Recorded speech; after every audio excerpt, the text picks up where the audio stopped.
Di sini saya akan mencontohkan bagaimana cara merekam dengan menggunakan Bandicam. Kita klik start di sini. Untuk meminimais supaya tidak menghalangi layar, klik ini. Dengan begini tampilannya tidak akan menghalangi layar. Kita bisa memencet tombol ini ketika ingin menghentikan video. Baik, lalu untuk mempresentasikan, kita tampilkan presentasinya, lalu klik F5 untuk play atau slideshow from beginning. Oke. Di sini kita akan mempresentasikan tentang sifat-sifat cahaya, antara lain merambat lurus, menembus benda bening, dapat dipantulkan dan dapat dibiaskan. Untuk sifat pertama, merambat lurus. Di sini ada 3 karton dengan ukuran yang berbeda, masing-masing terdapat lubang yang segaris di dalamnya. Lalu bagian belakang terdapat tembok atau dinding. Untuk membuktikan cahaya ini bisa menembus hingga tembok atau tidak nantinya, kita nyalakan senternya. Dari sini terlihat bahwa cahaya yang masuk ke lubang lurus terus menerus hingga tembus dari karton 1, 2, 3 hingga sampai di tembok ini. Ini membuktikan bahwa cahaya merambat lurus. Selanjutnya, sifat yang kedua, menembus benda bening. Di sini terdapat gelas yang bening dan air putih yang bening, serta tembok untuk melihat apakah cahaya berhasil menembus benda ini hingga sampai ke tembok. Kita nyalakan senternya. Di sini terlihat cahaya berhasil menembus gelas bening dengan air yang berisi air bening, lalu lurus terus hingga tembok. Selanjutnya, cahaya dapat dipantulkan.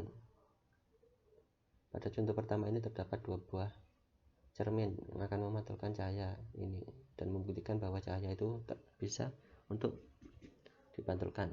Kita nyalakan senternya. Cahaya dari sini terlihat cahaya dari senter mengenai cermin yang pertama lalu dipantulkan ke cermin kedua. Hal ini dapat membuktikan bahwa cahaya itu dapat dipantulkan. Pada contoh yang kedua, kita akan mengujinya dengan cermin datar yang kita baringkan di atas lantai.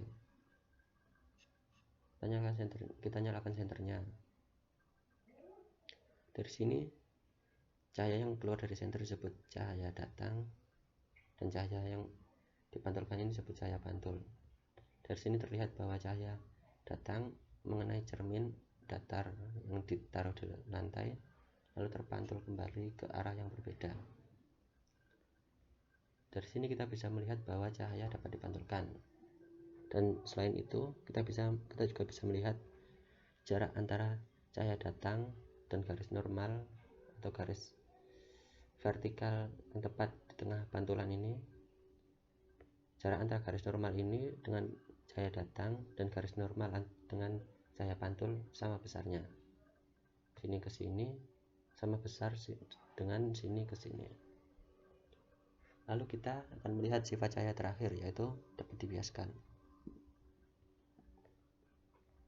Dari sini kita akan menggunakan pensil yang utuh dan juga gelas putih bening dengan air yang bening juga. Kita akan memasukkan pensil ini ke dalam gelas dan melihat apakah benar cahaya itu dapat dibiaskan. Untuk membuktikannya, kita klik ini. Pensil putih dimasukkan ke dalam gelas. Dari sini dapat terlihat bahwa pensil terlihat seperti patah ketika dimasukkan ke dalam gelas. Ini membuktikan salah satu sifat cahaya, yaitu dapat dibiaskan. Karena adanya pembiasan cahaya, pensil yang dimasukkan ke dalam gelas ini pun terlihat seperti patah, padahal sebenarnya tidak. Untuk membuktikan apakah pensil ini benar-benar tidak patah, kita bisa mengeluarkannya dari gelas. Dari sini terlihat pensil ini masih utuh seperti sebelumnya. Namun ketika dimasukkan, pensilnya malah jadi terlihat seperti patah. Ini terjadi karena terdapat salah satu sifat cahaya, yaitu membiaskan pensil ini sehingga terlihat seperti patah, padahal sebenarnya tidak. Untuk escape, untuk selesai presentasi, klik tombol ESC pada keyboard. Lalu untuk mematikan rekaman, kita bisa sini, kita matikan dengan klik tombol stop ini. Selesai.